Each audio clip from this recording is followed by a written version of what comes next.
अस्सलाम वालेकुम नाज़रीन, प्रोग्राम पाकिस्तान टुनाइट के साथ मैं हूं आदिल निज़ामी। नाज़रीन, पाकिस्तान में दायमी मसाइल के हल के लिए हर चंद साल बाद कोई ना कोई फार्मूला जो है वो पेश किया जाता है। कभी बांग्लादेश मॉडल की बात की जाती है, कभी टेक्नोक्रेट गवर्नमेंट की बात की जाती है, कभी सिदारती निज़ाम जो है वो मुतारिफ कराने की बात होती है, और कभी जो है सूबों की तकसीम के हवाले से बात होती है कि बेहतरीन गवर्नेंस के लिए मज़ीद सूबे बना दिए जाए। तो डिफरेंट नोयत के फार्मूलाज पाकिस्तान में पेश किए जाते हैं। आजकल भी सूबों की तकसीम के हवाले से बात हो रही है, कहीं 12, फिर कोई 15 से 20 और कोई 32 और कोई 38 तक का फिगर सामने आ रहा है। वैसे गवर्नेंस के लिए सूबों की तकसीम जो है वो बिलाशुबा बहुत ज़रूरी है, होनी भी चाहिए, लेकिन आजकल इस पर खासी बहस हो रही है। लेकिन जिन्होंने करना है यानी कि हुकूमत, वो इसको किस तरह ले रही है।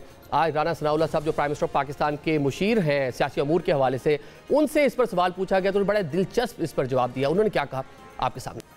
हुकूमत कितनी संजीदा है 27वीं आईनी तरमीम में, और नए सूबों का क़याम का क्या मामला है? हुकूमत जो है मुकम्मल इसके ऊपर गैर संजीदा है। लेकिन मामला ये है कि जब कोई खबर नहीं होती तो भी इसे भी खबरें जो है ना वो चलाई जाती हैं ताकि कारोबार जो है वो चलता रहे। ये आपने राना साहब को सुन लिया। वैसे बेहतरीन गवर्नेंस के लिए छोटे इंतजामी यूनिट जो है दुनिया भर में एक बेहतरीन फार्मूला है। दुनिया के कई ममालिक जो हम देखें, अगर पंजाब की ही सिर्फ बात कर लें तो एरिया वाइज और पॉपुलेशन वाइज यूरोप के कई ममालिक से पंजाब ही बड़ा है। तो एक ये बेहतरीन फार्मूला समझा जाता है। लेकिन हमारे यहाँ जो सियासी पार्टीज़ हैं उनके जो स्ट्रॉन्ग होल्ड एरियाज़ है, जागीर समझी जाता है उनको। पंजाब क्या पाकिस्तान मुस्लिम लीग नून उसकी तकसीम पर राज़ी होगी? अगर हम सिंध की बात कर लें तो क्या पाकिस्तान पीपल्स पार्टी सिंध की तकसीम पर राज़ी होगी? और खैबर पख्तूनख्वा की बात कर लें तो क्या पाकिस्तान तहरीक इंसाफ उसकी तकसीम पर? और अगर बलोचिस्तान को भी देख लें तो वहाँ पर जो कौम पर सियासी जमातें हैं, वहाँ पर एक पश्तून बेल्ट है, बलोच बेल्ट है, क्या उसकी डिवीजन पर वो सियासी जमातें भी राज़ी होंगी? और डिफरेंट नोयत के इसके ऊपर फार्मूलाज तो पेश किए जाते हैं, लेकिन जो कह लें कि इस पर कोई बात आगे बढ़ती नहीं है। लेकिन जहाँ पर अपना मफाद होता है सियासी जमातों का, पॉलिटिकल पार्टीज़ का, उधर फार्मूला भी आ जाता है, उसके ऊपर अमल दरामद भी हो जाता है, इतफाक भी हो जाता है। सिर्फ हम ये बात कर लें कि ज़िमनी इलेक्शन जो होने जा रहे हैं, पाकिस्तान तहरीक इंसाफ के जो लोग नाअहल हुए हैं उन सीटों पर, तो वहाँ पर हुकूमती जो इत्तेहाद है, पाकिस्तान पीपल्स पार्टी और पाकिस्तान मुस्लिम लीग नून, वो एक फार्मूला के ऊपर राज़ी हो गए हैं कि मिलकर हमने पाकिस्तान तहरीक इंसाफ अगर मैदान में आती है तो उसका मुकाबला करना है। वहाँ क्या बातचीत हुई वो भी आपको सुनवा दें। ज़िमनी इंतखाबात के लिए एक तरीक़ाकार तय हुआ कि हम मिलकर वो ज़िमनी इंतखाबात लड़ेंगे। जहाँ पीपल्स पार्टी का रनर अप कोई कैंडिडेट था तो वो उसके हिस्से में आएगा, वो इलेक्शन लड़ेगा, और PMLN जो है वो उसकी मदद करेगी। और जहाँ पर PMLN का रनर अप कैंडिडेट है, खैर वो कौमी असम्बली या सूबाई असम्बली है, उसमें पाकिस्तान पीपल्स पार्टी उसकी मददगार होगी। यूँ ये इलेक्शन जो है दो इत्तेहादी जमातें जो हैं वो मिलकर लड़ेगी। इस पर हमारा मुकम्मल इत्तेफाक हुआ है। ये आपने देख लिया जनाब, हुक्मरान इत्तेहाद जो है वो इत्तेफाक कर चुका है। ज़िमनी इलेक्शन होगा, मिलकर लड़ा जाएगा। पाकिस्तान तहरीक इंसाफ अगर मैदान में आती है, क्योंकि पाकिस्तान तहरीक इंसाफ ज़िमनी इलेक्शन में ना हिस्सा लेने का फैसला कर चुकी है। अब देखते हैं कि पाकिस्तान तहरीक इंसाफ क्या जब इलेक्शन शेड्यूल सारी चीज़ें आती हैं, नॉमिनेशन पेपर वगैरह सबमिट होते हैं, तो अपने जो अरकान है जो वहाँ पे कैंडिडेट है उनके प्रेशर में आकर इस इलेक्शन का हिस्सा बनती है कि नहीं बनती। जो बायकॉट की पॉलिसी जो बानी PTI ने कहा था उस पर अमल पैरा रहती है कि नहीं रहती। आज के प्रोग्राम में इन तमाम इशूज़ पर बात कर लेते हैं। जो मेहमान हमारे साथ मौजूद हैं उनका तारुफ कराता चलो। हमें जो है अरशद वोरा साहब रुकने कौमी असम्बली हैं, MQM पाकिस्तान से ताल्लुक़ है। इसके साथ साथ हुज़ैफ़र रहमान साहब हमारे साथ मौजूद हैं, स्टेट मिनिस्टर हैं जनाब सकाफ़त और कौमी विरसा के। और शायद खटक साहब भी हमें कुछ देर बाद स्टूडेंट्स में ज्वाइन करेंगे, रुकने कौमी असम्बली और पाकिस्तान तहरीक इंसाफ से ताल्लुक़ है। बहुत शुक्रिया मोअज़्ज़ज़ मेहमानों का। हुज़ैफ़ा भाई, आपसे ज़रा आगाज़ कर लेते हैं। राना साहब फरमा रहे हैं कि ये एक शोशा है और हर कुछ टाइम बाद पैसे पाकिस्तान में एक शोशा आ जाते हैं। कह रहे हैं हुकूमत इसको बिल्कुल भी सीरियस नहीं ले रही और एक गैर संजीदा सा उसको टॉपिक करार दे रहे हैं। तो क्या ये सिर्फ एक टेस्टर के तौर पे सिर्फ चेक किया जा रहा है अवामी नफ्स को कि क्या अवाम राज़ी या रेडी है इस तरह की अगर कोई तकसीम होती है, नए सूबे बनते हैं उसके लिए, कि सब इतनी ही बात है, हुकूमत सीरियस नहीं ले रही इसको? देखिए जी, बहुत शुक्रिया। आप खुद माशाल्लाह बड़े जहादीदा सहाफ़ी हैं और एक लंबा अरसा हो गया आपको सहाफ़त करते हुए। खुद आप हालात की नब्ज़ से बड़ा हाथ रखते हैं। राना सनाउल्लाह साहब ने बिल्कुल दुरुस्त बात की है। देखिए, जब भी आप कोई खबर भी रिपोर्ट कर रहे होते हैं, सोचते हैं और ये देखते हैं कि क्या ये खबर मौजूदा हालात पर पूरा बैठती है या नहीं। जिस तरह की सूरत हाल अभी आपके सामने है, हुकूमत को बेशुमार चैलेंजेस का सामना है। इकॉनमी की अगर आप बात करें, हमने मैक्रो इंडिकेटर्स ठीक किए हैं, माइक्रो इंडिकेटर्स अभी ठीक होना बाकी हैं। सियासी हवाले से अगर आप बात करें तो अपोजिशन की एक जमात है तहरीक इंसाफ, उसके साथ ज़रा एक कॉन्फ्रंटेशन की फ़िज़ा है। तो ऐसी सूरत हाल में नून लीग नहीं बल्कि कोई भी हुकूमत जो है वो इस तरह का जो यानी मुल्क को कई इंतजामी यूनिट में तकसीम कर दिया जाए, इसके लिए नेशनल कंसेंसस होना ज़रूरी है। और आईने पाकिस्तान में वाज़ेह लिखा हुआ है कि जिस सूबे में तकसीम करेंगे उस सूबे की असम्बली से 2/3 मेजोरिटी होगी, देन मामला फिर नेशनल असम्बली में आएगा। तो मौजूदा हालात में तो नहीं लगता कि बलूचिस्तान भी इसको कबूल करे या केपीके इसको कबूल करे, इवन कि सिंध भी कबूल करे, और पंजाब हुकूमत भी मेरे ख्याल से वो बगैर कानून एतमाद में लिए इस तरह की कोई बात होगी तो वो भी कबूल नहीं करेंगे। तो मेरे ख्याल से कबल वक्त है, ये ज़रूर है कि 27वीं आईनी तरमीम के हवाले से मुख्तलिफ हुकूमती वुज़रा ने, मुख्तलिफ हुकूमती मोतबर शख्सियात ने बात की, सिर्फ इस हद तक कि जब भी कोई मेजर आईनी तरमीम आती है, जिस तरीके से 17वीं आईनी तरमीम आई थी, तो उसके बाद 18वीं आईनी तरमीम ज़रूरत बन गई थी। क्योंकि जब आप आइन के बुनियादी कदो-खाल के साथ जो है उसके अंदर छेड़छाड़ होती है, तो उसको ठीक करने के लिए लामहला बहुत सारे एक्सपीरियंसेस तब सामने आते हैं, जब वो आईनी तरमीम फील्ड में जा चुकी होती है। तो 27वीं आईनी तरमीम में बहुत सारे तहफ़्फ़ुज़ात थे जुडिशरी के, हमें 18वीं आईनी तरमीम लाना पड़ी। अब 26वीं आईनी तरमीम के हवाले से भी बहुत सारे लकूनात मुख्तलिफ लोग पॉइंट आउट करते हैं, जिसमें अपोजिशन बेंचेस भी हैं, कुछ ट्रेरी बेंचेस के लोग भी हैं, जुडिशरी के लोग भी हैं। तो उस हवाले से ये हो सकता है कि 26वीं आईनी तरमीम के कुछ करेक्शंस के लिए 27वीं आईनी तरमीम किसी मोड़ पर लाई जाए।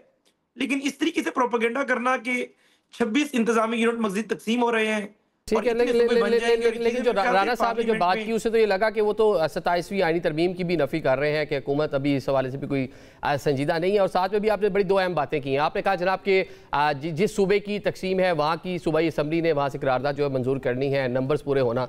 अब 26वीं तरमीम का भी जिक्र कर रहे हैं, नंबर्स तो जब पूरे होना हो तो हो ही जाएंगे, आने वाले चाहेंगे तो। वोरा साहब, इंतज़ामी तौर पर जो है सूबों की तकसीम या नए इंतज़ामी यूनिट का बनना एमक्यूएम पाकिस्तान का एक दरीना मौक़िफ़ भी रहा है। तो इस टाइम में ज़रूरत, और ये सिर्फ आप देख रहे हैं कि सिर्फ एक कह लें कि एक डायलॉग जनरेट किया गया है कि कोई संजीदा भी इस हवाले से कोई एफर्ट हो सकती है मौजूदा टाइम में? बिस्मिल्लाहिर्रहमानिर्रहीम। देखिए आदिल, बड़ा इम्पोर्टेंट सब्जेक्ट है आपका आज, और मैं ये समझता हूँ कि पाकिस्तान को बने हुए 78 साल हो गए, और जब 1 यूनिट था और उसके बाद फिर इसको जो है सूबों में तकसीम किया गया, 4 सूबों में तकसीम किया गया, तो अनफॉर्चुनेटली 4 सूबे जो हैं इन्होंने इंस्टेड ऑफ ये एक जिसको कहते हैं कि फेडरेशन की तरह मुत्तहिद होकर चलते, लेकिन यहाँ पर जो है एक तरीके से लसानियत जो है कि बुनियाद पर ये सूबे, आज भी यही कहा जाता है कि लसानियत की बुनियाद पर ये सूबे हैं। आप अगर पाकिस्तान बनने के बाद के मुल्कों की देखें तो आज पाकिस्तान के पड़ोस में अफ़गानिस्तान जैसा जो मुल्क है उसके 34 सूबे हैं। आज बांग्लादेश जो है वो उसके 8 सूबे हैं। इंडिया के अंदर जो है तकरीबन जो है 28 सूबे हैं। तो मैं तो ये नेबरिंग कंट्रीज़ कह लें, ये जो हमारे साथ हैं उनकी मैं मिसाल दे रहा हूँ आपको। बात बिल्कुल दुरुस्त है कि कॉन्स्टिट्यूशनली जो है ये असेंबली से ही अप्रूव होना है कि असेंबली आपकी जो भी प्रोविंशियल असेंबली है जब तक वो ये मंजूर नहीं करती 2/3 मेजॉरिटी से, तब तक प्रोविंस जो है वो फेडरेशन में उसकी अप्रूवल नहीं होगी। तो ये भी आपके सामने आया है। पंजाब हुकूमत में मैं ये समझता हूँ कि शायद पंजाब असेंबली से ये बिल मंजूर हो गया था और वहाँ पर जो है जनूबी पंजाब की बात हुई थी, लेकिन वो आज तक सिर्फ जनूबी पंजाब नहीं थी, आपके वहाँ पे सूबा बहावलपुर की बात हुई थी। वो मोहम्मद अली दुरानी साहब उस टाइम में एक्टिव हुए थे, जहाँ एक सराइकी सूबे की बात हुई थी, वहाँ वो दूसरे सूबे की एग्जैक्टली। बट लेकिन आदिल ये करारदाद मंजूर हो गई थी, लेकिन इस पे इम्प्लीमेंट हुआ। असल में प्रॉब्लम ये है कि 2 मेजर पार्टीज जो हैं, पाकिस्तान पीपल्स पार्टी हो या पाकिस्तान मुस्लिम लीग नून हो, ये उनको सूट नहीं करता। इसलिए उनको सूट नहीं करता कि वो ये समझते हैं कि उनकी जो पार्टी पॉलिटिक्स है, पावर पॉलिटिक्स है, उसका जो न्यूक्लियस है वो न्यूक्लियस उनका पूरा सूबा है। अगर वो सूबे को डिवाइड करते हैं तो फिर उससे उनका न्यूक्लियस जो है वो टूट जाता है और उनकी पावर शेयरिंग में वो चले जाएंगे, जबकि ऐसा है नहीं। देखें, मैं ये समझता हूँ कि पाकिस्तान मुस्लिम लीग नून क्योंकि एक बड़ी पार्टी है, पॉपुलर पार्टी है, उसने पाकिस्तान पर कई दफ़ा रूल किया है, उसने केपीके से भी वोट हासिल किए हैं, बलूचिस्तान से भी वोट हासिल किए हैं, पंजाब से भी किए हैं और सिंध से भी किए हैं। तो मैं नहीं समझता कि पीएमएलएन को किसी तरीके से, पीएमएलएन को तो इस पॉलिसी को सपोर्ट करना चाहिए। रहा सवाल पाकिस्तान पीपल्स पार्टी का, तो डेफिनेटली पाकिस्तान पीपल्स पार्टी ये समझती है कि अगर कराची को वो लूज़ करते हैं तो कराची को लूज़ करने से वो बहुत कुछ लूज़ कर जाते हैं। देखें, दुनिया में पॉपुलेशन की बुनियाद पर भी प्रोविंसेस बने हैं। तो पॉपुलेशन कभी अगर आप देखा है तो कराची की पॉपुलेशन जो है वो पूरे सिंध को एक तरफ रख दें तो कराची की पॉपुलेशन उससे कहीं ज्यादा है। कराची की पॉपुलेशन जो है आपके केपीके से ज्यादा है, कराची की पॉपुलेशन आपके बलूचिस्तान से ज्यादा है। तो कराची की पॉपुलेशन के हवाले से भी अगर देखा जाए तो कराची जो है needs to be a province, और इसके लिए जो है मैं समझता हूं आपने बजा पूछा जो गवर्नेंस के मसाइल है वो हालिया हमने रिसेंटली हम बारिशों के टाइम पे भी देख रहे हैं, बाकी भी मामला देख रहे हैं। तो चले ऐसा मुझे इंतजामी यूनिट और वक्त की जरूरत तो है, लेकिन आपने जिस तरह कह दिया कि पाकिस्तान पीपल्स पार्टी वो साउथ पंजाब में एक सराइकी सूबा जो है उसकी तो हमायत कर रही है। यूसुफ अगलानी साहब क्रेडिट देते हैं कि सेनेट ऑफ पाकिस्तान से हमने करारदाद जो है वो पास करवा ली। पंजाब असम्बली का भी आपने भी तस्करा कर दिया। इसी तरह हम देख रहे हैं कि मुस्लिम लीग नून हज़ारा सूबे की बात कर रहे हैं, लेकिन जब साउथ पंजाब की डिवीजन की बात आती है बात थोड़ा सा वो भी रिलेक्टेंट हो जाते हैं। खटक साहब, क्या जो नए सूबों की डिबेट शुरू हुई है, खैबर पख्तूनख्वा में आपकी हुकूमत है, हज़ारा सूबा या दीगर पाकिस्तान में जो सूबे 12 सूबों की बात हो रही है, 38 तक का नंबर आ रहा है, बनने चाहिए? बिस्मिल्लाहिर्रहमानिर्रहीम। सूबों के हवाले से तहरीक इंसाफ का, इमरान खान साहब का हमारा मौक़िफ़ बड़ा वाज़िया है कि सूबे इंतज़ामी बुनियादों के ऊपर बनाने चाहिए, ना कि लिसानी बुनियादों के ऊपर। देखिए अभी सूबा हज़ारा की आपने बात की तो वहाँ पे जो तहरीक चली वो लिसानी बुनियाद के ऊपर थी। तो जब आप लिसानी बुनियाद के ऊपर एक चीज़ की डिमांड करेंगे तो वो जो है तहरीक इंसाफ उसको बिल्कुल सपोर्ट नहीं करती। हाँ, इंतज़ामी लिहाज से हमने अपने दौरे हुकूमत में जनूबी पंजाब सूबा बनाने की कोशिश की, सेक्रेटरीट वहाँ पे शिफ्ट किया। शाह महमूद कुरैशी साहब, आमिर डोगर साहब जो हमारे जनूबी पंजाब को रिप्रेजेंट कर रहे थे, उन्होंने बड़ा काम किया उसके ऊपर और पंजाब हुकूमत ने भी उसको बड़ा सपोर्ट किया, लेकिन उसके बाद उसके ऊपर काम रुक गया। और रही बात अभी जो इस वक्त सूबे की बात हो रही है तो तहरीक इंसाफ सिर्फ काम रुका नहीं, उस पर जो आप लोग बनाकर गए थे इंतजामी यूनिट, वहाँ पे कोई 16 के करीब जो महकमे थे उनके सेक्रेटरी एडिशनल सेक्रेटरीज बैठे थे, वो सेक्रेटरीज भी बिल्कुल गैर फाल हो गए। एडिशनल आई जो बैठे थे, जो साउथ पंजाब के मामला पूरे देख रहे थे, उनसे भी सारे इख्तियारात जो है सामो वापस ले लिए गए। और ये पाकिस्तान मुस्लिम लीग नून हुज़ैफा साहब की जमात है, हालांकि हुज़ैफा साहब का अपना भी ताल्लुक वहीं से है, साउथ पंजाब से। और इसके अलावा अभी इस वक्त जो सूबों की बात हो चीज शुरू हुई है तो इसके पीछे भी हमें शकूक, हमारी बड़े शकूक व शुबात है इस हवाले से।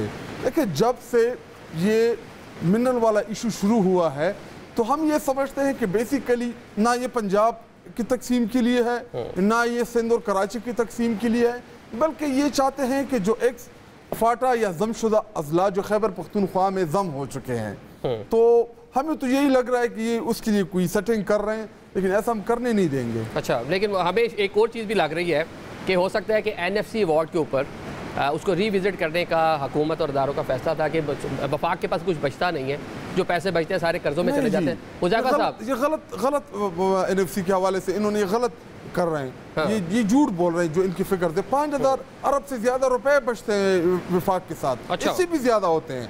विफाक के पास महकमे कितने हैं? विफाक के पास एक इस्लामाबाद की एजुकेशन, इस्लामाबाद का हेल्थ, बाकी सारा सिस्टम जो सूबे के पास है। और NFC में तो खैबर पख्तूनख्वा के साथ बड़ी ज्यादती हुई। देखिए 8-9 साल हो गए हैं ये जमशुदा अजला को।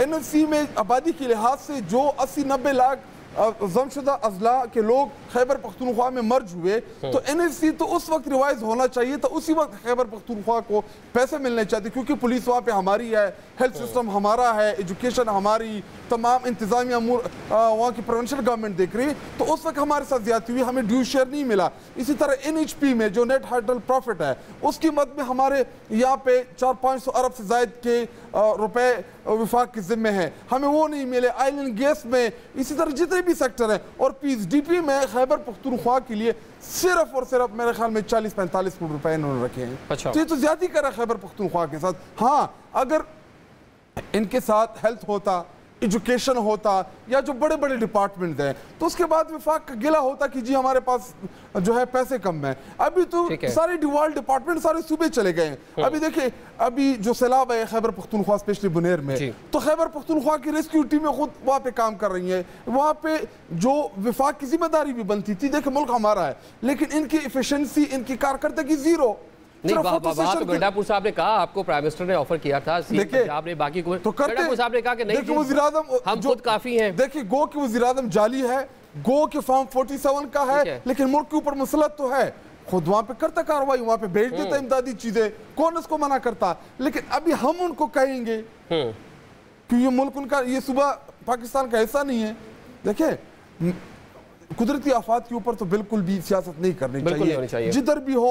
देखिए ये अभी बारिश इस्लामाबाद में भी इस वक्त चल रही है, अल्लाह ना करे ये सैलाब की सूरत हाल जो है इख्तियार कर ले तो फिर हम ब्लेम गेम शुरू कर दें। देखिए सवात में जो इंसिडेंट हुआ, जो फैमिली 7-8 लोग शहीद हुए पानी में, हमने उस वक्त भी कहा कि जी ना करे, कुदरती आफात है, इन चीज़ों के ऊपर तनकीद ना करे। नहीं वो वाली देखिए खड़े वो वाली तनकीद सामो जायज़ थी कि सवा घंटा 1.5 घंटा तक वहाँ पे लोग जो है वो सैलाब में फंसे हुए हैं। मैंने सारी वीडियो मैं स्पॉट पे भी, मैं कल भी वहीं पे था। अच्छा मैं कल भी वहीं पे स्वाद पे हमने पंजाब में जो सैलाब आया, हालांकि वो ढेरों की वजह से आता है, वहाँ पे बंद बांधते हैं, अपनी जमीनों को बचाने के लिए आबादी के ऊपर पानी छोड़ देते हैं, लेकिन इन तमाम चीजों को भुला के हम ये कहते हैं कि जी कुदरती आफातों के ऊपर हमें सियासत नहीं करनी चाहिए। लोग मुश्किलात में होते हैं, बिल्कुल बुनेर के लोगों को हम बताएंगे, हम जो सूबाई हुकूमतें हैं जो उनकी जिम्मेदारी है वहाँ पे रेस्क्यू का अदारा अभी तक आप उस तरह से नहीं बना पाए।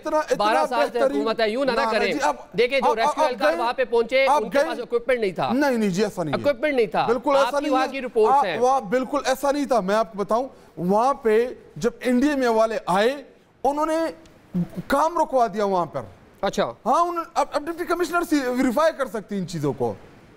क्यों रुकवा दिया काम? कह रहा है कि हम कर रहे हैं, हमने करना है, खुद भी नहीं कर रहे थे, प्रोविंशियल गवर्नमेंट के उसमें भी इंटरफेयर कर रहे थे। ये बात आपको नहीं पता। ये जो सूबाई जो वहाँ पे आपके जो मामलात हैं ये अलग से एक डिबेट की तरफ हम चले जाएंगे। वैसे आपका सिर्फ एक बात पे आपको बता दूं कि कल के दिन तक 8 फरोज़ नाज़िर मेंगोरा बाजार जो मालाकंड डिवीजन का सबसे बड़ा कह लें कि तजारती मरकज़ है, उसकी जो मेन शारा थी वो 8 रोज़ बाद भी कल नहीं खुल पाई थी। बल्कि हमने जो वहाँ पे कमिश्नर मालाकंड है उनसे भी बात की, उन्होंने कहा भी हमें मजीद टाइम लगेगा, मशीनरी नहीं है, मैन फोर्स नहीं है। तो वहाँ पे कमिश्नर साहब भी शिकवा कर रहे थे कि अगर छोटे पैमाने का हो, ठीक है, छोटे देखिए पेशावर में बड़ी तबाही है, ये मिल के हमने करना था इसको। अभी आपको बुनेर का जो इशू है, मैं वैसे आपकी नॉलेज है, उसके बाद इनको टाइम ज्यादा दे, मैं ज्यादा ले रहा हूँ, मुझे अंदाजा है इस बात का। लेकिन बुनेर में जो क्लाउड बर्स्ट हुआ है वो कोई नॉर्मल सैलाब नहीं था, बिल्कुल कि मतलब कोई सैलाबी रेला था या वहां पे कोई दरिया थी। मतलब वो पहाड़ के ऊपर एकदम पानी आया, तकरीबन 12 किलोमीटर से ज्यादा का एरिया उसने कवर किया है। तो मतलब अगर आप 12 उसमें इतने बड़े बड़े पत्थर हैं कि आपको उठाते उसके लिए ऐसी मशीनरी भी चाहिए, शायद तो पाकिस्तान में भी ना हो। मतलब कोई नॉर्मल नहीं है। आप जो बता रहे हैं ये भी हमने अपनी आंखों से विटनेस किया। बेशुनी गांव पूरा हम जो है कादिर नगर हम सारा हमने विजिट किया, प्रोग्राम हमने 2 वहाँ से किए, दिखाया कि एक मैसिव जो है एक तबाही वहाँ पे देखने को मिली। अल्लाह की तरफ से आफत है, हम उन लोगों के लिए दुआ गई है। ठीक है हुज़ैफा साहब, यहाँ पे एक जो इंतजामी तौर पर सूबे बनाने की जो ज़रूरत है, आपका खुद भी ताल्लुक साउथ पंजाब से है, एक शिकवा किया जाता है कि जो वसाइल है उसकी तकसीम के हवाले से इंतजामी तौर पर जो यूनिट्स है वो बनने चाहिए। देखिए बिल्कुल इंतजामी तौर पे यूनिट्स बिल्कुल बनने चाहिए, कोई भी डेमोक्रेट इसकी नफी नहीं करेगा। लेकिन जब आप बात करते हैं एनएफसी अवार्ड की, जब आप बात करते हैं 18वीं आईनी तरमीम की, जब आप बात करते हैं कि माजी में क्या हुआ और इस वक्त मरकज़ के पास क्या है, तो मैं इंतहाई अदब से कुछ चीज़ें आपके गोशगुजार करना चाहूँगा कि 18वीं आईनी तरमीम हुई, बहुत सारे आपने जो सब्जेक्ट्स थे वो सूबों को डिवॉल्व कर दिए, जिसमें हेल्थ था, एजुकेशन था और बेशुमार चीज़ें थी। इवन के टूरिज्म पूरी दुनिया के अंदर जो है वो हमेशा फेडरल का सब्जेक्ट होता है, क्योंकि टूरिस्टों ने आना ही वीज़ा लेकर होता है और ये फेडरल गवर्नमेंट ने ही देना होता है। इस तरह के सब्जेक्ट भी आपने सूबों को दे दिए, लेकिन सूबों की परफॉर्मेंस अगर आप एवेल्युएट कर लें 18वीं आईनी तरमीम के बाद, यानी पिछले 15 साल में, वो आपके सामने है। यानी हेल्थ की अगर आप बात करें, सिर्फ WHO और यूनिसेफ का जो फेडरल गवर्नमेंट को ग्रांट आया करती थी वो पंजाब, सिंध और KPK के टोटल हेल्थ बजट से ज्यादा थी। जब हमने डिवॉल्व किया वो ग्रांट आना बंद हो गई। इसी तरीके से अगर आप एजुकेशन की बात करें, HEC पूरे पाकिस्तान में तमाम यूनिवर्सिटीज को फंडिंग किया करती थी, लेकिन क्या हुआ कि हमने सूबों को सब्जेक्ट दे दिया कि सूबे अपनी HECs बनाएं। आज भी वो मरकज की तरफ देख रहे होते हैं, लेकिन जाहिर है आपने पूरा एक 77 साल से बना हुआ ढांचा जो है उसको डिवॉल्व किया और अब तक सूबे वो तमाम चीजों को उस तरीके से कवर नहीं कर सके। आप और किसी शोबे की बात कर लें, टूरिज्म की बात कर लें, मैं नेशनल हेरिटेज एंड कल्चर का मिनिस्टर हूं। ये लाहौर का किला हो गया, मोहनजोदड़ो हो गया, हड़प्पा हो गया, ये हमेशा मरकज के पास हुआ करते थे और पूरी दुनिया में मैं विजिट करता हूँ। मिस्र गया था, कायरो में, वहां पर ये सब्जेक्ट उनकी फेडरल गवर्नमेंट के पास है, यानी एहराम मिस्र, ये सारी चीजें। चाइना में गया, वहां पर ये फेडरल गवर्नमेंट के पास है, लेकिन हमने कहा नहीं, सूबों को खुद मुख्तारी देनी है। तो आप ये देखें उसके बाद हमने क्या किया, इवन कि 2010 के बाद हम यूनिसेफ की जो साइट्स हैं उनको नोटिफाई नहीं करा सके कि यूनिसेफ इन साइट्स को नोटिफाई कर ले। पाकिस्तान में एक रिच हेरिटेज है, ये एक शोबे की मैं बात कर रहा हूँ। अगर आप और जितने भी शोबों की बात करेंगे तो मकसद ये कि आपने ज़ाहिर है एक आईनी तरमीम की थी जिसका मकसद ये था कि सूबे मजबूत हों और वफाक की तरफ ना देखें छोटी छोटी चीज़ों के लिए, लेकिन आज आपके सामने है, नो डाउट इसमें जो मेरे भाई बता रहे थे कि कुदरती आफात से आप एक दूसरे पे तनकीद करके नहीं निपट सकते, और ऐसी कुदरती आफत हो जिसमें दूसरे अल्फाज में आप ये कहें कि आसमान से पत्थर बरसे हैं, यानी ज़ाहिर है पहाड़ों से अगर पत्थर ज़मीन की तरफ आ रहे हों तो ज़ाहिर है जिन लोगों पे वो क़यामत आई है उनसे बेहतर कोई नहीं जान सकता। लेकिन अगर सूबे की इंतज़ामी मशीनरी और सूबे के वसाइल उसको कवर नहीं कर पा रहे, तो आप इसको ऐसे ना देखें गिलास आधा खाली है, आप ये देखें गिलास आधा भरा हुआ है। यानी सूबा जो है उन चीज़ों से नहीं नबरदाज़मा हो पा रहा, तो आपने ज़ाहिर है मरकज़ को साथ मिलाकर पूरी दुनिया से भी ज़ाहिर है आप जब ठीक है, आपकी बातों से तासुर मिल रहा है ना, वही 18वीं तरमीम सूबाई खुद मुख्तारी के सारी जो सूबों को सारे वसाइल मिल गए, वफाक जो है उसके पास कुछ नहीं है, तो मतलब तासुर ये मिल रहा है कि मामला दूसरी जानिब के एक बड़ी डिजीज दिखाकर बुखार पर राजी किया जाएगा कि सूबों की तकसीम और एंड पे NFC अवार्ड या उसको रिविजिट कर लिया जाए। वोरा साहब बिल्कुल आप जाफर बारे, ठीक है, क्रॉस क्वेश्चन के बाद जितना आपने मेरे भाई को वक्त दिया उतना कम से कम मुझे चले अभी बहुत टाइम है हमारे पास, अभी ब्रेक की जाने में बढ़ना है, तो सिर्फ वोरा साहब से एक थोड़ा सा उनकी टेक ले लें। वोरा साहब ये NFC अवार्ड जो है मतलब इस सूबों के मामले पर फिलहाल बज़ाहिर जो पूरा शोशा छूटा है, छोड़ा गया है, बज़ाहिर ये लग रहा है कि ये NFC अवार्ड जो है वो टारगेट है। देखिए NFC अवार्ड को टारगेट मतलब मैं नहीं समझता कि व्हाट इज द टारगेट। ये NFC अवार्ड ही है जिसकी बेस पर आज सूबे जो है वो चल रहे हैं, पल रहे हैं, सब कुछ हो रहा है। और ये NFC वफाक के पल्ले कुछ नहीं बचता, वफाक का ये शिकवा है सर, होता है एक फार्मूला। सर मेरी बात मुकम्मल हो लेने देना, फिर मेरा भी यही शिकवा होगा कि आप जो है मुझे भी उसी तरह टाइम दें और मुझे भी जो है मेरी बात नहीं आप आराम से जवाब दें। देखिए वफाक के पास तकरीबन 42% अप्रॉक्सीमेटली बचता है, 58%, 57% जो है वो चला जाता है सूबों के पास। अच्छा, अब इसमें जैसा भी कहा कि सूबों की परफॉर्मेंस क्या रही है, मैं कराची की और सिंध की मिसाल इसलिए दूंगा कि मैं यहाँ पर बैठा हूँ, मैं यहाँ पर चीज़ों को फील कर रहा हूँ, मैं यहाँ पर सफ़र कर रहा हूँ। देखें सिंध को जो है तकरीबन 1100 अरब रुपए विच इक्वल्स टू $3 बिलियन जो हम IMF से कर्जा लेने की बात करते हैं कि 5 साल के लिए कर्जा मिल जाए $3 बिलियन, तो ये सिंध गवर्नमेंट को हर साल मिलते हैं। अब सिंध गवर्नमेंट की परफॉर्मेंस का हाल अभी पिछले दिनों की बारिश ने भी दिखा दिया। सिंध गवर्नमेंट की परफॉर्मेंस का हाल अगर आपको सिंध के अंदर जाके देखना है तब भी देख लें। अच्छा एक तरफ हम सूबाई खुद मुख्तारी की बात करते हैं और दूसरी तरफ हम वफाक से डिमांड कर रहे होते हैं कि आप हमें 66 अरब रुपए सिंध रूरल में सड़कें बनाने के लिए दे दीजिए, आप जो है कराची के K4 के लिए 25 अरब 30 अरब रुपए दे दें, आप कराची की डेवलपमेंट के लिए।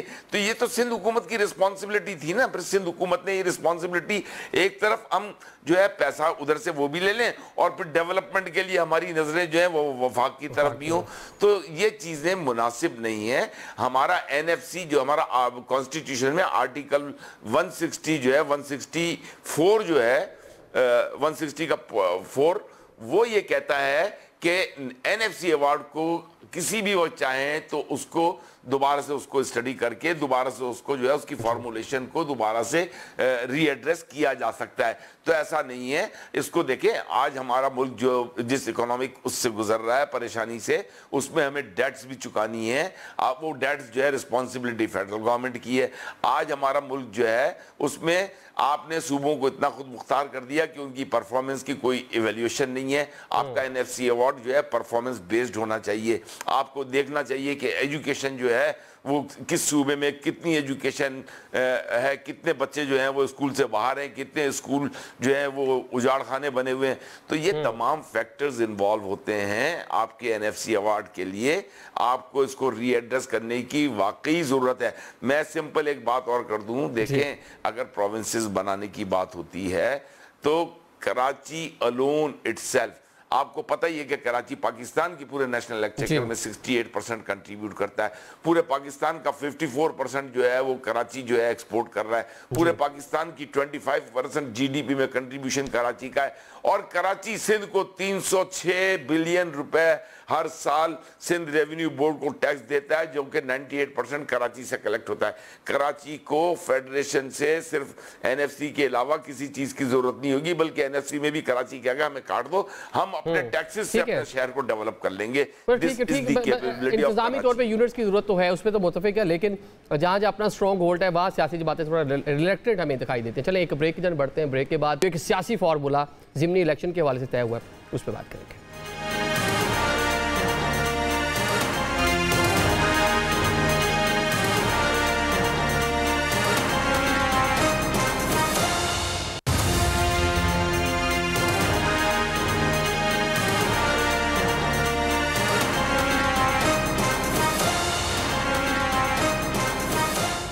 Welcome back after the break. Program के सिलसिले को आगे बढ़ाते हैं, ज़रा बात कर लेते हैं जो एक फार्मूला तय हुआ है हुकूमती इत्तेहाद के माबैन के ज़िमनी इलेक्शन होगा। पाकिस्तान तहरीक इंसाफ की जो सीटें जहाँ पे बाई इलेक्शन हो रहा है, लोग काफ़ी नायल हुए हैं, वहाँ पे जो हुकूमती इत्तेहाद है वो मिलकर इलेक्शन लड़ेगा। हुज़ैफा साहब, एक तो हम आपको भी देख रहे हैं कि अपने हल्के में घूम रहे हैं, आप शायद आप भी इलेक्शन की तैयारी कर रहे हैं, तो ये मिलकर इलेक्शन लड़ेंगे पाकिस्तान तहरीक इंसाफ, मतलब खौफ खासा है। वैसे मैं थोड़ा सा ये देख भी रहा था दादोशुमार, तो उसमें जो लीड से पाकिस्तान तहरीक इंसाफ इन हल्कों से जाते जीती हुई सिर्फ आपका जो जहाँ आप मौजूद है NA 185 61,000 की जरताज बीबी ने लीड वहाँ से ली थी। ये बच्चर साहब का एक पंजाब असम्बली का जो हल्का है, अहमद बच्चर साहब का, ये भी मेरे सामने 91,000 का की लीड से वो इलेक्शन जीते हुए हैं। तो इसलिए मतलब ये फिगर देखकर फैसला कर रहे हैं कि अगर मैदान में आ गई पाकिस्तान तहरीक इंसाफ तो कंटेस्ट कर नहीं पाएंगे, वोट तकसीम हो जाएगा। नहीं, बिल्कुल ऐसा हरगिज़ नहीं है। आप अगर अपनी मेमोरी को रिकॉल करें तो PDM हुकूमत जब बनी थी, PDM का इत्तेहाद बना था, तब भी जितने भी इंतखाबात हुए वो ज़िमनी इंतखाबात थे। उसमें पाकिस्तान पीपल्स पार्टी ने अपने उम्मीदवार खड़े नहीं किए जहाँ नून लीग का रनर अप था, और जहाँ पर पीपल्स पार्टी का रनर अप था वहाँ नून लीग ने उम्मीदवार खड़ा नहीं किया। और इसी तरीके से अभी भी हालिया जितने भी ज़िमनी इंतखाबात हुए हैं 2024 8 फरवरी के इंतखाबात के बाद, तब भी आपने देखा कि पीपल्स पार्टी और नून लीग ने बतौर एक अलाई के जो है वो इंतखाबात में हिस्सा लिया। तो उसी की कंटिन्यूशन है, लेकिन जाहिर है कि काफ़ी सारी सीटें अभी इकट्ठी खाली हुई हैं, तो इसलिए दोनों जमातों की लीडरशिप ने प्रेस कॉन्फ्रेंस करके मीडिया को दोबारा से ये बात बावर कराई है।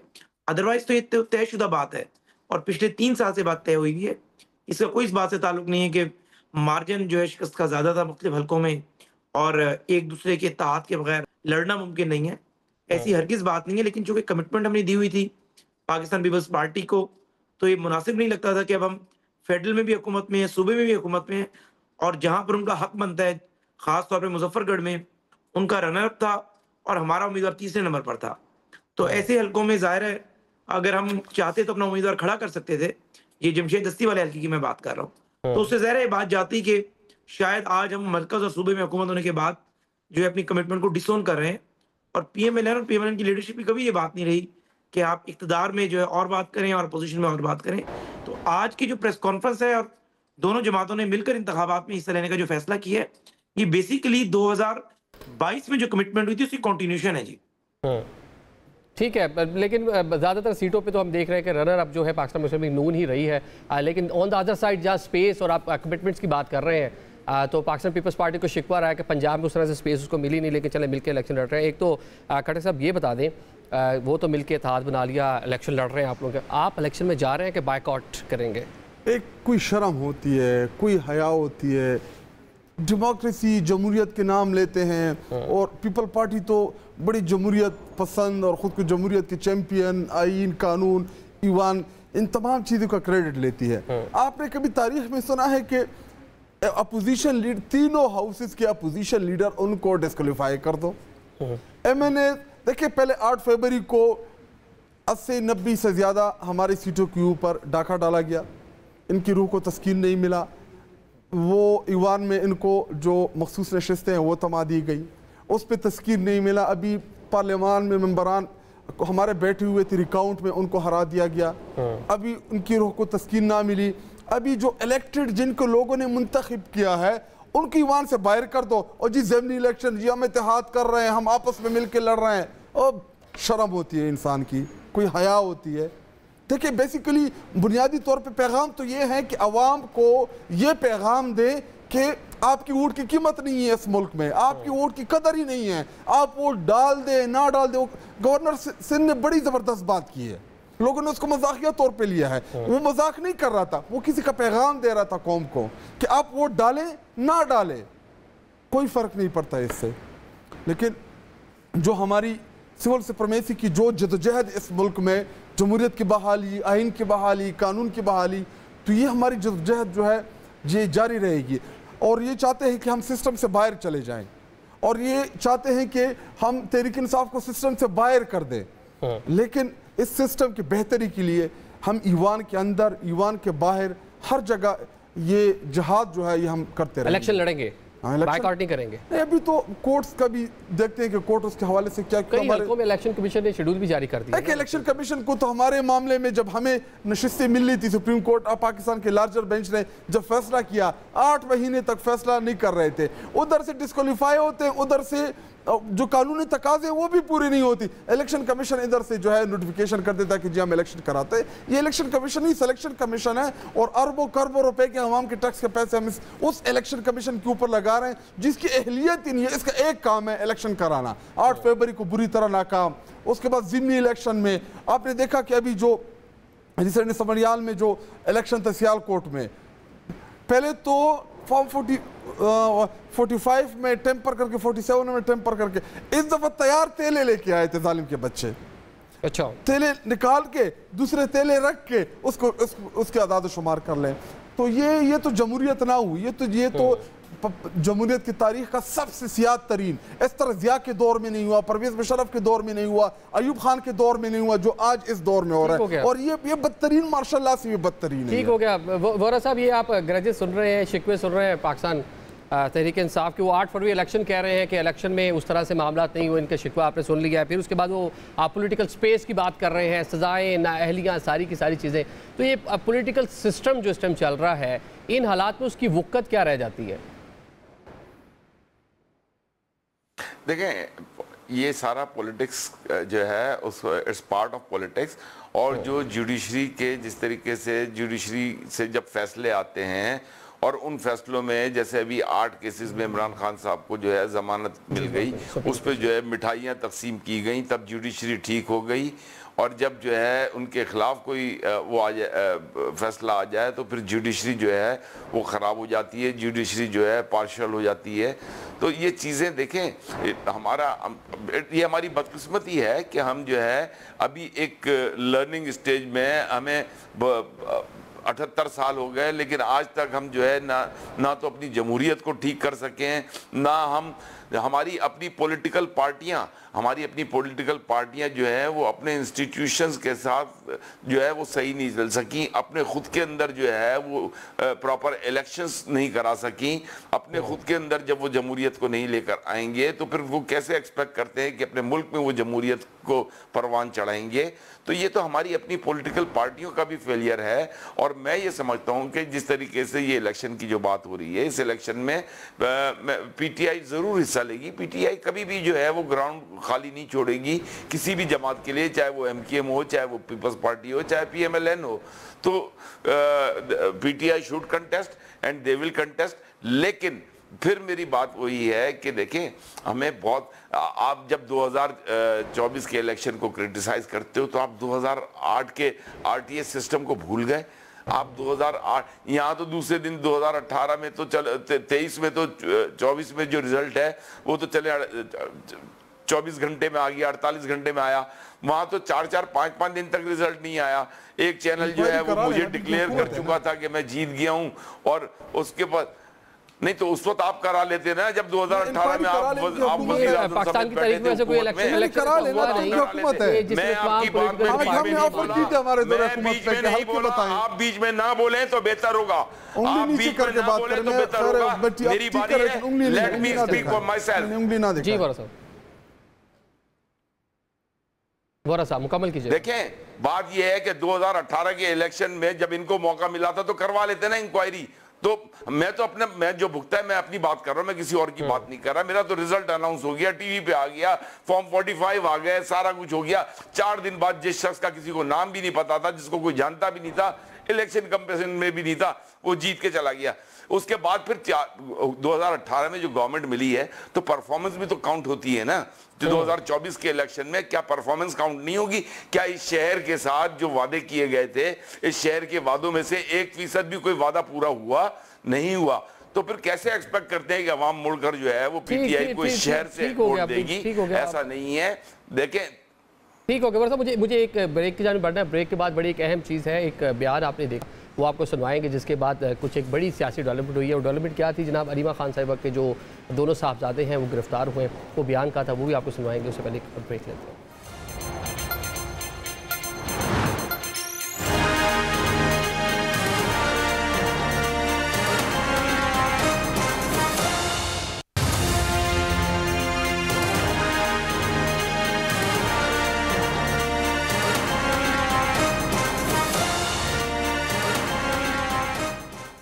Welcome back after the break. Program के सिलसिले को आगे बढ़ाते हैं। 9 मई 2023 के जो वाक़यात है, 27 माह गुजरने के बाद अलीमा खान साहिबा के दोनों साहबजादों को गिरफ्तार किया गया। उन्हीं केसेस के अंदर हुकूमत की जानिब से गिरफ्तार किया गया उनके दोनों साहबजादों को। लेकिन इतना अरसा क्यों ख्याल नहीं आया कि शेरशाह जो है वो हिसान नियाजी के पीछे खड़े हुए थे या कोई यूनिफॉर्म इस तरह की चीज़ें उन्होंने पकड़ाई। अब ये पूरा मामला हम आपको एक शॉर्ट सुनवाते हैं।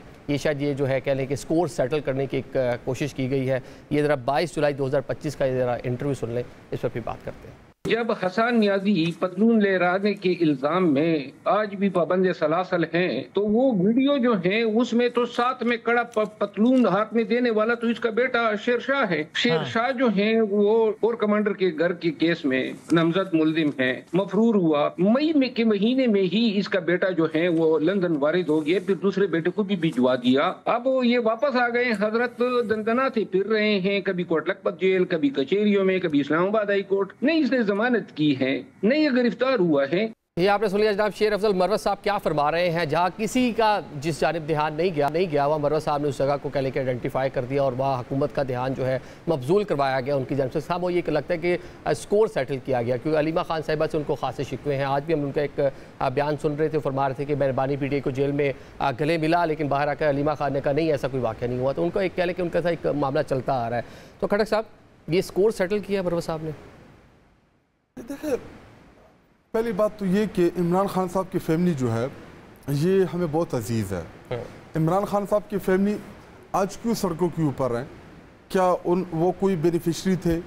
क्या इमरान खान साहब की 2 खैबर पख्तूनख्वा की तीसरी हुकूमत, एक फेडरल में एक पंजाब में, आपको पूरी फैमिली कहीं नज़र नहीं आएगी उस वक्त जब हमारी हुकूमत ही थी। जब मुश्किल वक्त आया तो फैमिली जो है, बहनें हैं, भोजा है उनकी, 8 फरवरी इलेक्शन तक भी कहीं नहीं थे। उसके बाद नहीं देखे, वो तो जब मुलाकातें बंद हो गई अडियाला जेल में, उसके बाद इन्होंने जो है वो वहाँ पे मीडिया के सामने आना शुरू किया। मतलब पहले तो जो उनके जो इमरान खान साहब ने कोई पैगाम देना होता था पॉलिटिकल जमात को देते, वकला को देते, फैमिली को अलग देते। लेकिन जब पॉलिटिकल लोगों को, वकला को बंद किया गया तो एक ही हमारे पास पैगाम रसाई का एक रास्ता था, वो फैमिली थी। तो फिर फैमिली को भी आगे नहीं जाने दे रहे थे अलीमा खान, और कभी पहले तीनों को नहीं जाने दिया, फिर 2 को जाने देते थे, फिर अलीमा खान को नहीं जाने दिया। तो मतलब ये वो तमाम चीज़ें थी जिसमें फैमिली की या बहनों की इम्पोर्टेंस बढ़ी। और अलीमा खान ने मेरे ख्याल में तो अब तक मेरी नॉलेज के मुताबिक, मैं भी इस पार्टी में छोटा बड़ा हुआ हूँ और उनके साथ बड़ा एहतराम का हमारा रिश्ता रहा। वो पेशावर में किसी ज़माने में आया करती थी, शौकत खाना फंड राइजिंग में, या वैसे भी अगर आ गई 1-2 दफ़ा हमारी यूनिवर्सिटी आई थी, मुलाकात उनके साथ हुई थी। लेकिन कभी भी पॉलिटिकल मामलात में उन्होंने ज़ीरो उनकी इंटरफेरेंस थी। लेकिन ऐसे वक्त पे ऐसा गैर जिम्मेदार बयान देना इमरान खान साहब की फैमिली के हवाले से, ये किसी को भी सूट नहीं करता। देखिए, आज अगर हम हैं, अल्लाह ने हमें इज्जत दी, आज मैं आपके सामने बैठा हूँ, तो तहरीक इंसाफ इमरान खान की मनहून मिन्नत है। हम उस पॉलिटिकल जमात में हमें मौका मिला कि हम ऊपर आए। इसी तरह शेर अफजल, उसको कौन जानता था, उसकी क्या हैसियत थी? एक वकील था इससे पहले, बल्दियाती इलेक्शन में 45 वोट लिए थे। लेकिन जब पीटीआई ने उनको स्पेस दी, पीटीआई में देखिए पॉलिटिकल जमात में आपने एक दूसरे को रिस्पेक्ट देना होता है, आपने इज्जत देनी होती है। अगर मैं आपकी कुर्बानियों को एडमिट करता हूँ तो आपने मेरी कुर्बानी भी एडमिट करनी है। देखिए 9 मई से पहले भी लोगों ने बड़ी बड़ी कुर्बानियाँ दी, 9 मई के बाद लोगों ने बड़ी अजियतें बर्दाश्त की, लेकिन 9 मई के बाद चूंकि पॉलिटिकल लीडरशिप साइड पे हो गई, वकला को मौका मिल गया। साहब कहते हैं मैंने बड़ी कुर्बानियाँ दी, मेरा भी घर वगैरह डिमोलिश हुआ और बहुत सारे काम और लोगों को निकलता रहा, लेकिन पार्टी अगर डिमोलिश हुआ, अगर डिमोलिश हुआ तो देखिए इधर से इधर चला गया। हाँ। लेकिन उसके बाद फिर इतने गैर जिम्मेदार स्टेटमेंट देना इमरान खान साहब के भांजों के हवाले से ये सूट नहीं करता। ठीक हो गया। हुज़ैफा साहब, एक 27 महीने किधर थी हुकूमत की नजरें? पंजाब हुकूमत, वफाकी हुकूमत गिरफ्तारी करनी थी, नहीं करनी थी? मरवत साहब ने मेरे ख्याल से आप लोगों को लीड दी और आपने बड़ी जल्दी से अमल दरामद कर लिया, गिरफ्तारी कर ली अलीमा साहब के दोनों साहबजादों की। लेकिन जी, एक तो मैं बिल्कुल आज मूड में नहीं था कि कोई सियासी मुतनाज़ा बात करूं, लेकिन मेरे फाजिल भाई ने जितनी बड़ी तमहीद बांधी है, सिर्फ मैं फैक्ट्स आपके ऊपर छोड़ दूंगा कि आपने भी चूंकि एंडोर्स किया उनकी सारी बातों को कि वाकई बानी तहरीक इंसाफ की फैमिली जो है वो 8 फरवरी 2024 के इलेक्शन तक भी कहीं नहीं थी, उसके बाद ही नजर आई। तो आप जो है बखर से आपका ताल्लुक है, बखर और लिया के बॉर्डर पर बानी तहरीक इंसाफ की बहन को इलीगली उस्मान बुज़दार ने 3,500 एकड़ ज़मीन जो है वो अलॉट की और उसका पर्चा एंटी करप्शन डेरा गाजी खान में दर्ज हुआ है। एक बहन जो है वो, मैं बात नहीं करना चाहता सिलाई मशीन या किसी भी चीज़ की, शौकत खानम को पूरे 4 साल 2018 से 2022 तक की आप ऑडिट रिपोर्ट देख लें, वो एक ही बहन जो है वो सारा कुछ देखती रही। तो खैर मैं उसमें नहीं जाना चाहता। हसन नियाजी साहब पूरा पंजाब, अगर आप माइंड ना करें, मैं आपको इंटरप्ट कर रहा हूं, इनकी हुकूमत है, इंक्वायर करें, कौम के सामने डिटेल्स लें कि मैंने आपकी पूरी बात खामोशी से सुनी, तल्ख बातें सुनी। आप मेरी बात मेरे वक्त में बोल रहे हैं। दुनिया में कभी किसी ने मुंह से तरक्की नहीं की, हमेशा कानों से तरक्की हुई है। मैंने आपकी बात बड़े तहम्मुल से सुनी है। हसन नियाजी साहब पंजाब में advocate general Punjab, prosecutor general Punjab, तमाम आपके लीगल अफसरान की तैनाती उनकी अप्रूवल से, उनके लेटर पैड से हुआ करती थी। ये आप किसी भी अपने इन्वेस्टिगेटिव सहाफ़ी से चेक करवा लें। लेकिन अब बात हुई, आपने कहा कि जी चूंकि 27 माह बाद आपने अचानक से उनकी फैमिली के 2 ऐसे अफराद को गिरफ्तार कर लिया, पहले उन्हें गिरफ्तार क्यों नहीं किया? देखें जी, कोई बंदा ये क्लेम नहीं कर सकता कि फलां बंदे ने मर्डर किया, वो आज़ाद फिर रहे, मुझे गिरफ्तार क्यों कर रहे हैं, मैंने भी मर्डर ही किया है। ये बात नहीं है। अगर एक बंदा जो है वो मर्डर में आज़ाद फिर रहा है तो दूसरा बंदा इस वजह से सिर्फ मर्डर में आज़ाद नहीं फिर सकता कि वो बंदा गिरफ्तार नहीं हुआ। तो बानी तहरीक इंसाफ के जो ये 2 भांजे हैं जिनका आप रिपोर्ट कर रहे हैं, बता रहे हैं, तो ये ज़ाहिर है उस FIR में भी नामजद थे। आपने खुद एक शॉर्ट सुनाया मुझे शेर अफजल मरवत का। अगर तो इनके ऊपर आज मुकदमा दर्ज किया जाता तो आपकी बात में वजन होता। ये वहां पर मौजूद थे, फुटेज मौजूद है और जाहिर है उस सारी मनसूबाबंदी का लोग हिस्सा थे। और अगर 2 साल तक कानून की गिरफ्त में नहीं आ सके और आज कानून की गिरफ्त में आ गए हैं, तो ये कोई दलील नहीं है कि ये 27 माह चुके इन्हें गिरफ्तार नहीं किया गया तो अब भी गिरफ्तार नहीं किया जाता। लोगों भाई एक बहुत बड़ा वाकया, एक सानिया है, एक सानिया का मुल्जिम 27 महीने तक आजाद घूमता रहा। ये तो आप लोगों की नाअहली है फिर। एक मुल्जिम है, अगर बंदा 27 माह तक आप लोगों की नजरों से नहीं गुजर पाया, वो इतना क्रिमिनल माइंडसेट का हामिल हो, चाहे वो मुराद सईद हो चाहे कोई और हो, कि जुर्म के टाइम आप सवात मोटरवे को आग लगा दें, इंटरचेंजेस जला दें, फिर उसके बाद आप जहर छुप जाएं या किसी ऐसे इलाके में चले जाएं जहां पर आप जहर इदारों की नजरों से ओझल रहें, तो उसका हरगिज़ मतलब नहीं है कि हमारी नाअहली है। हमारी नाअहली तो तब होती कि हम सारों को प्रोसिक्यूशन करने के बाद सजाएं दिलवा देते और ये 2 जो है हमारी पूरी प्रोसिक्यूशन के अमल से ये छुप के निकल जाते। चले जो शेरशाह है उनके साहबजादे, जिनका आज 5 रोजा जो है रिमांड मिला है, उनकी तो प्रेजेंस थी वहां पे, लेकिन जो शाहरेज है उनकी प्रेजेंस नहीं थी। उनकी मिसेज ने आज ट्विटर पे, मारिया जिनका नाम है, मारिया शाहरेज, सारी डिटेल शेयर की है कि वो चतराल में थे, होटल की बुकिंग की सारी चीजें उन्होंने। और बानी तहरीक इंसाफ के भांजों के लिए भी उसी सजा का तयन होगा जो एक आम 9 मई के मुजरिम का जो है, जो उसको सजा दी। ठीक हो गया, आपको पड़ेगा। वोरा साहब, ये सुप्रीम कोर्ट पाकिस्तान से बानी PTI की 8 केसेस में जमानत होना, फिर 3 से 4 कॉलम्स जिसमें माफ़ी की बात हो, सारा मामला फिर DG ISPR का उसकी तरदीद भी आ जाना, तो ये क्या जो एक मैसेज है, ये गिरफ्तारियां के मामला कानून के मुताबिक ही आगे चलेंगे? देखिए, मामला जो कुछ भी अभी चल रहे हैं कानून के मुताबिक ही आगे चल रहे हैं। 27 माह क्या, देखें 27 माह का क्या आदिल, यहाँ पे तो लोग जो है कई सालों तक, 10 सालों तक रुपोश होते हैं, मुल्क से फरार हो जाते हैं। और जैसा कि खुद इनके बारे में ये कहा गया कि ये मुल्क छोड़कर चले गए थे और किसी तरह वापस आ गए, तो ज़ाहिर है FIR पहले से कटी हुई है। असल PTI को नुकसान जो इस वक्त हो रहा है, वो नुकसान ये हो रहा है जो मेरे भाई शाहिद खटक ने अभी और या शेर अफजल ने जो कमेंट्स दिए, ये PTI के इंटरनल जो मैटर्स है ना, ये इंटरनल मैटर्स की वजह से PTI को जितना नुकसान पहुंचा है, शायद उनको ये केसेस की वजह से इतना नुकसान नहीं पहुंचा है। ये जो गिरफ्तारियां हुई हैं कानून के मुताबिक हुई हैं। 9 मई में बहुत सारे लोगों को जो है कन्विक्शन हुई, 9 मई में बहुत सारे लोग जो है वो उनकी जमानतें हुई, बहुत सारे लोग बरी हो गए। तो ये भी ड्यू कोर्स में इनके ऊपर भी केस चलेगा अगर ये उसमें जो है शवाहिद नजर आते हैं। लेकिन ये फैसला अदालतों ने करना है कि इनको सजा देनी है या इनको जमानत देनी है या इनको बरी करना है। तो ये सारा फैसला अदालत का है, इस पे मैं या आप कोई डिसीजन नहीं ले सकते। फैसला अदालत ने करना है। शाह महबूब साहब हो, फवाद साहब हो, जैन कुरैशी हो, वो भी इन्हीं अदालतों से कह लें कि सजाएं उनकी जो है नहीं उनको मिली, उनको बाइज्जत बरी किया गया और जो लोग वहाँ पे पाए गए उनको सजाएं भी हुई। मतलब इस केस में भी यही सूरत हाल आगे बनेगी। बहुत शुक्रिया आप तीनों मोअज़्ज़ज़ मेहमानों का। नाज़रीन, आज के प्रोग्राम हमें इजाज़त दीजिए। अल्लाह हाफ़िज़।